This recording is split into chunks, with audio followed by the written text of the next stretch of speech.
Hi, how are you? Today I am reviewing Kodak PIXPRO FZ43 review.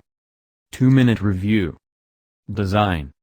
The PIXPRO FZ43 is very small, measuring just 2.2 by 3.6 by 0.9 inches, HWD, and weighing a mere 3.7 ounces. As you'd expect, its body is plastic, but it doesn't feel cheaply made. JK Imaging, which manufactures cameras under the Kodak banner, offers it in black, blue, and red. The zoom lens is a 28 to 140 mm f/3.96.3 design, a 5x ratio. Its widest angle of coverage isn't as wide as some other low-cost cameras, like the Canon PowerShot ELPH170 is, which sports an optically stabilized 25 to 300 mm f/3.67 zoom. The Kodak zoom is stabilized digitally, but I ended up with blurry handheld images when zoomed, like the one below that was shot at the maximum zoom setting. The menu button launches an on-screen overlay that controls the metering pattern, image resolution, drive mode, and focus area.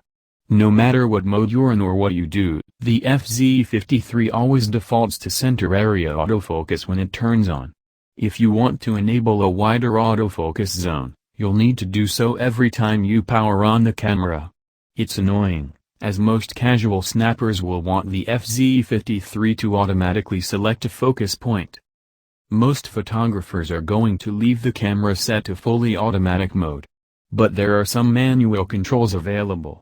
When the camera is set to manual, you don't have full control like an SLR, but you can brighten or darken scenes using f-compensation, set the ISO sensitivity, and set the shutter to perform long exposure photography. Settings from 1 second to 30 seconds are available.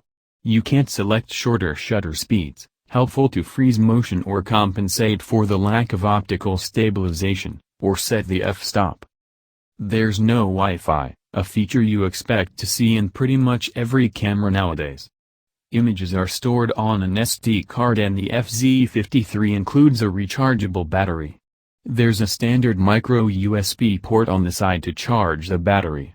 You're supposed to be able to snap 200 shots on a full charge according to CEPA standards, but I noticed that the battery life indicator depleted by half after only about 70 snaps. Performance and image quality. The FZ43 takes a long time to start, focus, and fire, about 4.8 seconds. Its autofocus system is also slow, requiring about 0.4 seconds to lock onto our static test target. You can enable a 2.6 fps continuous shooting mode, but doing so cuts image resolution to just 4 MP. If you want to shoot a series of images at the full 16 MP size, expect to wait about 3.3 seconds between each shot. I use the IMATIS to check the quality of the FZ43's lens. At 28 mm f/3.9 it shows 1555 lines per picture height on a center-weighted sharpness test. That's less than the 1800 lines we want to see at a minimum, and our field results confirm the lab tests. I wouldn't call the camera's output sharp or crisp. The center of the frame is the best area, showing about 1700 lines, but it drops to 1500 lines as you move away, and edges show about 1300 lines. When zoomed all the way in, image quality takes a big hit. The average score drops to 1213 lines, which nets blurry results even when you get a steady shot. Even the very center of the frame is soft, showing a mere 1400 lines. To put this in perspective, the iPhone 7 Plus main 28mm lens resolves 2454 lines on the same test, and its tighter 56mm lens notches 2154 lines.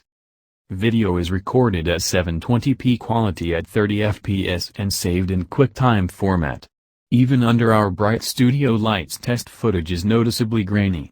You can zoom the lens while recording, and the camera does adjust focus as needed. I ran into a weird issue with audio, however, when trying to play back a test clip using the standard Mac QuickTime player, the video was silent. I had to open it in VLC to hear the sound. Once I did, I noticed that the sound of the lens zooming in and out isn't overwhelming on the soundtrack, though you can hear it if you listen closely, but the sound of the focus adjusting is quite distracting. Conclusions. The Kodak PIXPRO FZ43 is inexpensive and it has a zoom lens. Once you move beyond that, though, advantages over a good smartphone camera are non-existent. If you want to find a cheap point-and-shoot that's worth your money, you'll have to redefine that definition. The Canon PowerShot F170 is, and its follow-up the 190 is, both sell for about $150. We liked the 170 when we reviewed it, and have asked Canon to send the 190 over for evaluation to see if it delivers the same level of quality. The FZ43 may be half the price, but it isn't worth it. So I highly recommend getting the Kodak PIXPRO FZ43 review. Thank you for watching. Please subscribe my RS product review channel. Thank you.